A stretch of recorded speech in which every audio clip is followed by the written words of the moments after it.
Hi there, so let's get going into our first assignment, our first lesson of our new unit. Today we're going to talk about scatter plots and correlation. Those are going to be our two new vocab words. So with that, our learning goals today is first that you can understand the purpose of statistics in real life. Statistics is our new unit, so right now we're starting a unit statistics. And with that, today you should be able to determine the correlation between two variables using scatter plots. So you'll see the words in bold are our new vocab words, and those are the words that we're going to want to be able to define by the end of the lesson. Okay. So first of all, let's just introduce our new unit, statistics. So what is statistics? Well, statistics is the study of data. Data is information. Data can be any information. It can be numbers, it can be facts, it could be opinions, but statistics is how we collect, analyze, summarize, and then present the data. So how we collect the data, how we use the data, and then how we represent it and how we use it to solve problems. We use statistics to find relationships and to make predictions for the future. Examples of this might be some questions such as, does height affect your shooting percentage in basketball? How does weight affect the dosage of a medication? Are COVID cases increasing or decreasing in your city? So these are questions that all rely on statistics to be able to answer. You need to have data, you need to have information collected, and then you need to be able to look at that data and figure out what is it telling you and how can we move forward in the future. So with that, let's introduce what is a scatter plot, and chances are that you've seen a scatter plot before. So let's take a look at these three examples of scatter plots, and then we're going to answer the stop and jot. So comparing these three scatter plots, these three graphs, what do you notice? What do these three scatter plots have in common? What do these three graphs have in common? What do you notice? I'm going to have you pause the video and answer this question on your own first. What do you notice? What do these scatter plots have in common?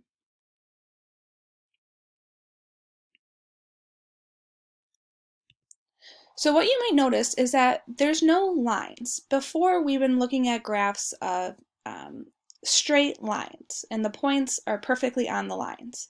What scatter plots, what these graphs look like, are just a bunch of dots on a graph, which is what a scatter plot is. It's plots, it's dots or, points that are scattered around the graph. These are literally just points or dots on the graph.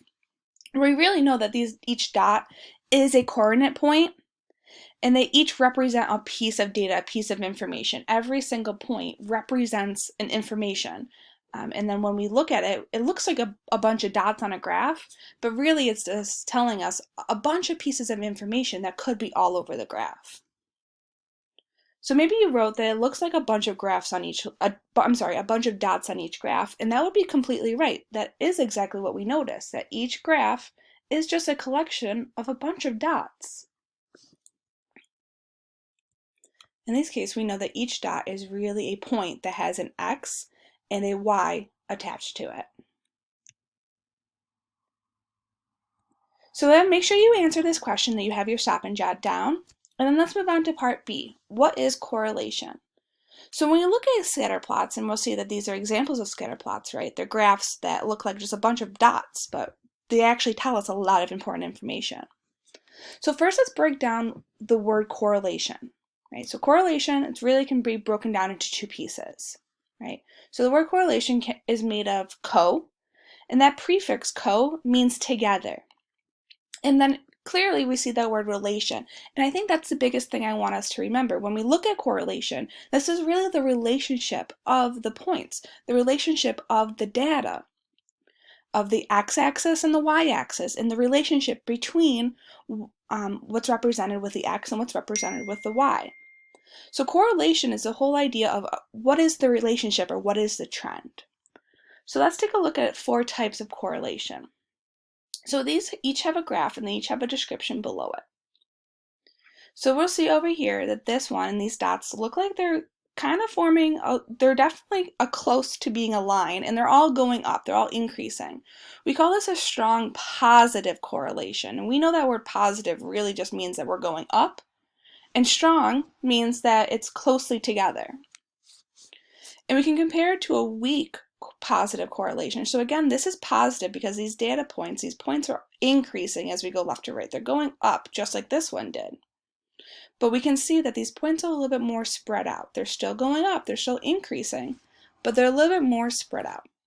If we come over here, we see a strong negative and a weak negative. Both cases is negative, right? We know negative means we go down, we're decreasing, and we see that in both of these graphs. The points are going down as we go to the right. And then maybe you can see a difference between what a strong negative and a weak negative looks like. What do you notice about the points? So again, I'm not expecting that we know any of this, but what we are going to do is we're going to take a look at these graphs and the names of these. So we're going to take a look at these graphs and the name, right? So this is a strong positive, this is a weak positive, this one's a strong negative, and this last one's a weak negative.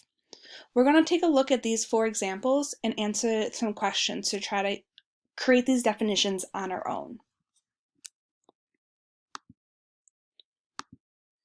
So first question, and we're using these 4 examples. What is the difference between a positive correlation and a negative correlation? So just to point it out, right, these 2 examples are positive correlations, and these 2 examples are negative correlations. So what is the difference between these 2 graphs over here, the positives, and the 2 graphs on the right, the negatives? Go ahead, pause the video, and answer this question on your own.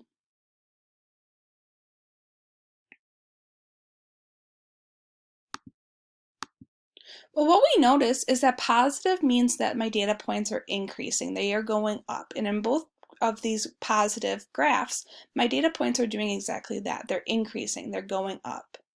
While as a negative means that my data points are decreasing. They're going down as I go left to right. They're going down. And this is nothing new. We've seen this before with slopes of linear equations of lines. Positive meant it was going up, and negative meant that the points were going down. This is the same case. They're just not always a perfect line. Make sure you pause the video, you rewind, or you ask questions as you need. No one knows how you're learning other than you at this moment, and you need to make sure that you are getting the most out of this. If that means rewinding and or pausing when you need to, make sure all of this is in your notes and that you're really making sense of this for yourself. So with that, let's go on to question 2. What is the difference between a strong correlation and a weak correlation? So let's just point them out. So this is an example of a strong correlation, and we're just going to take a look at, we're going to compare 2 right now. So let's compare a strong positive and a weak positive. And the only thing we're looking right now is what's the difference between it being strong or it being weak. So go ahead, pause the video, and answer this question on your own. What is the difference between a strong correlation and a weak correlation?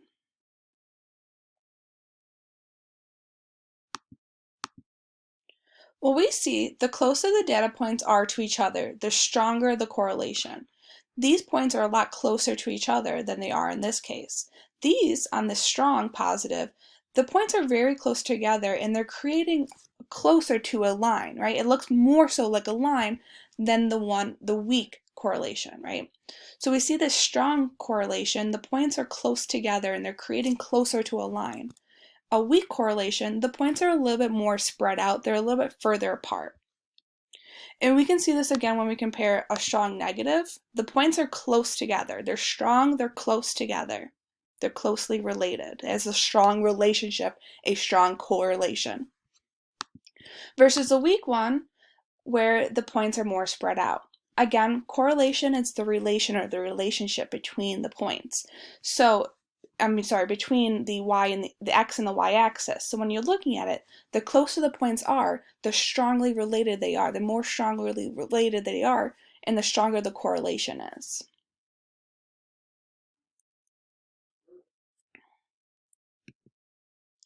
So to go on to this next part, I just want to go over the directions, and then I'm going to have to switch to another video where I'm actually showing where we're going to go through it.